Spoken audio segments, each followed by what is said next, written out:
Hello there, I'm Reggie Aki at the CNN Center in Atlanta. Here's a look now at what's happening in the news. The jury has reached a verdict in the trial of polygamous sect leader Warren Jeffs. The verdict is going to be read this hour.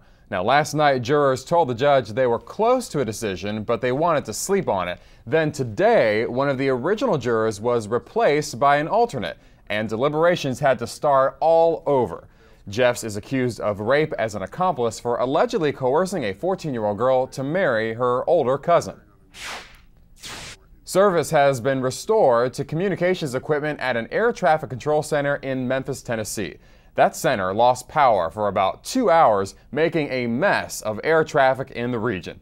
The FAA cleared all air traffic within 250 miles of Memphis, and that affected flights in 7 states. Those that were in the area at the time were handled by other air traffic control centers in the region.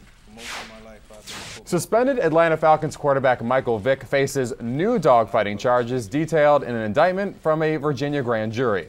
Vick is named on 1 count of killing dogs and 1 count of promoting dogfights. Now, he's scheduled to be arraigned on the state charges October 3rd.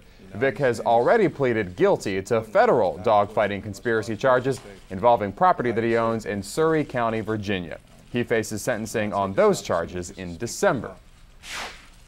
The Supreme Court will decide if execution by lethal injection is cruel and unusual punishment. 2 death row inmates in Kentucky sued, claiming that it's a particularly painful method and therefore should be unconstitutional. 37 states use that form of capital punishment. The justices will also decide if your state can legally require you to show a photo ID before it allows you to vote. Civil rights groups claim that requirement makes it more difficult for older and minority voters to cast ballots. Former President Clinton spoke at Little Rock's Central High School, this afternoon to reflect on what he called a historic event. Clinton was among the dignitaries honoring 9 Arkansas students who made civil rights history 50 years ago today. The Little Rock 9, as they're called, returned to the same school for a special tribute.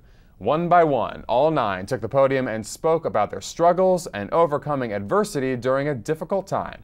Clinton says the 9, quote, dared to dream the American dream belonged to them too. That's a quick look at what is happening this hour. Stay with CNN for more on these stories and the other news of the day.